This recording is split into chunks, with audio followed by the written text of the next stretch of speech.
Hey YouTube, this is Goodwill295. So for the past probably 3 years, people have been asking me about making a tutorial on my Lego costume and figuring that, Halloween 2013 is right around the corner. I figured I'd just go through and I'm not going to go through and build another one, but I took some pictures when I was making it and I'm just going to go through the process in which I did to make this costume. So first off, the materials you're going to need. You're going to need a styrofoam sheet. I just got mine from Home Depot, to be honest. There's a big pink sheet that had some white styrofoam in it. Need some Elmer's glue. Best thing to use here would be water-based glue. If you have an aerosol glue, it will dissolve the styrofoam. And that goes on the next thing, which is the yellow and black paint. I use latex paint because I'm pretty sure it's water-based and it doesn't have any sort of aerosols or chemicals in it that would dissolve styrofoam. So make sure you do that. Don't use spray paint. It'll just burn a hole in your costume. Get some fine and rough grit sandpaper. Those are going to be so you can bevel the edges, make it look a little bit nicer. And optional things which are just going to make it a little bit easier to end up making the costume would be a big plate, essentially a trace for the circle, and then a hot knife. Makes it a lot easier. You won't have to clean up a bunch of little tiny particles everywhere. And first thing I did, I measured out some big squares out of the big sheet. So cut the big sheet into little tiny squares, or not tiny, I guess.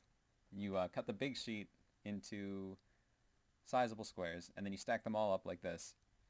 Just making sure that they're all roughly the same size. They don't have to be exactly the same size, but just try and get it close. This is where the plate comes in handy. So you use the plate to trace on the styrofoam, making sure it's a perfect circle, and then you can either cut it with a knife. I used a hot knife, which made it really easy. Just cut around the edge, and then you're going to want to stack them up. I ended up gluing about 3 or 4 pieces of each circle together, and then just stacking them up on each other, not gluing them yet. And then I cut holes out of the middle of all these circles, and then glued them together, beveling the bottom one, as you can see. Show a better picture in a second. But you pretty much just want to make this the length of your head. There's no really defined amount of circles you want, just as long as it covers your head and to your chin pretty much. So as you can see on the bottom, so they're all glued together, and on the bottom there's a beveled edge which I got with some really fine grit sandpaper. And then just for added detail, I ended up making a really makeshift Lego topper to put on top of the head.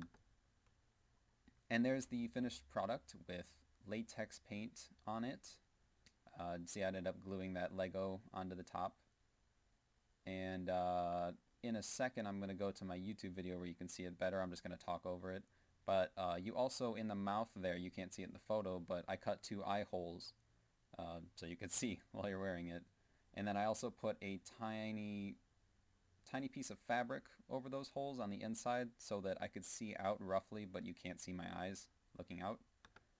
And there's the finished product. I ended up wearing just a blue turtleneck and some red sweats, and I made some really, really bad yellow gloves.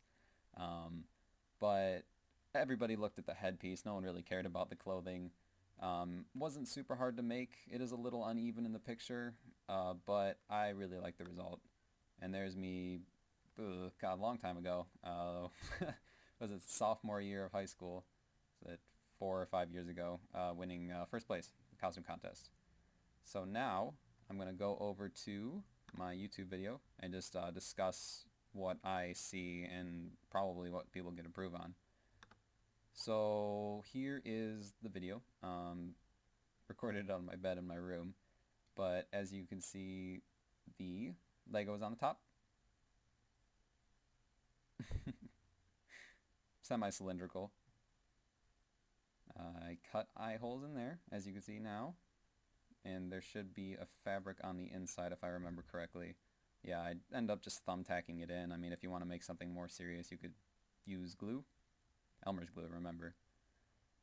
And then on my head, mine ended up being a little too small. I could have made the head a little bit higher or longer, but it still had a great effect. I really like the costume.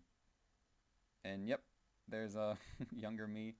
But just figured I'd make a video for you guys, sort of describing. I know it's not exactly what you guys wanted, but you know it's better than nothing. There are a bunch of instructables about this. Some people use big water gallon hats. People, I mean, there's a lot of things you can do. You can even just wrap a piece of paper around your head and draw some eyes on it. But this is the way that I found to work best and my favorite way to do it. So thanks for watching, guys. If you want a better tutorial, I will try and make one, but you know I'm not guaranteeing anything. But happy Halloween. Have fun.